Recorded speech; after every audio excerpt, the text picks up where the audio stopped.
Well, hello everybody. We're back Hey. again. It's Hymn Speak. Hymn speak. You know what? I forgot to mention when we were talking about that last week Yeah. that John Ashworth actually is the Came one up with the name for came it. up with that name, and I just really like it.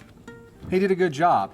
There's another person we need to thank this week. Yes. Caroline Amerson suggested this song that we have for this week, and the name of it is Fill My Cup, Lord. And I'm sure most of you all know this song. It's a wonderful song, and we're just going to take this opportunity to tell you a little bit about it. Okay. This hymn was written by Reverend Richard Blanchard. His parents were Methodist missionaries in China, where he was born in 1925. When the family returned to the United States, he grew up in Depression-era Indiana.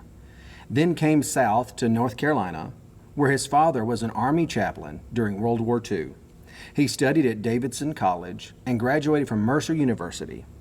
He met his wife, Anne, while she was attending Wesleyan College. In 1953, he was waiting for a couple to arrive for premarital counseling at Wesley Church in Coral Gables, Florida. They were late, and he was annoyed. He told his secretary he would wait 30 minutes, then he would leave.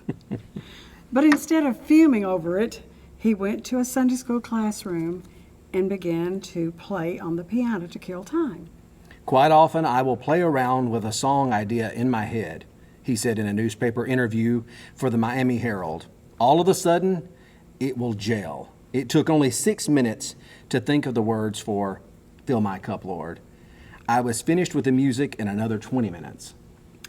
Published in 1959, Fill My Cup, Lord quickly became a gospel music hit across the country. It is Blanchard's most famous composition. Blanchard's own cup was not filled with sweetness. A lung condition required 2 surgeries and left him with 1/3 of normal lung capacity. His son Richard was left a quadriplegic at 17 after an accident. And after Blanchard and his wife moved to North Carolina in 2000 to be near their 3 grown children, they experienced their son's death and the fatal illness of one of their daughters. The word picture created by this song alludes to the Samaritan woman's encounter with Jesus at Jacob's well, John 4, 5 through 42. In verses 13 and 14, Jesus answered, "Everyone who drinks this water will be thirsty again. But whoever drinks the water I give them will never thirst. Indeed, the water I give them will become in them a spring of water welling up to eternal life." The following verse expands the focus from the woman at the well to millions in this world who are craving the pleasure earthly things afford. And then the last verse addresses the individual who can never satisfy their hunger with the things of the world. Blanchard went on to write many gospel songs, and he served the Lord until his death in 2004. Like the woman at the well, I was seeking for things that could not satisfy.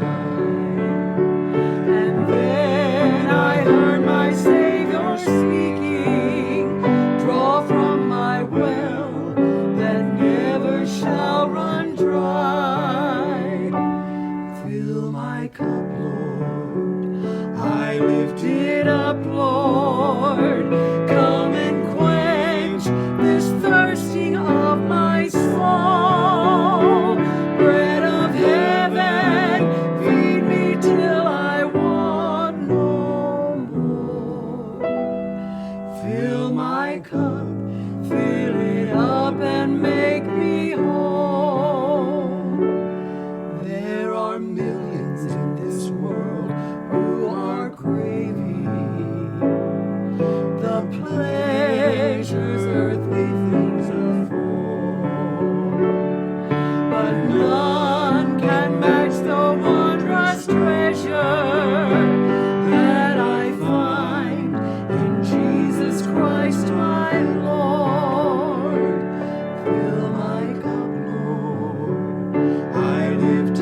fill it up and make me whole.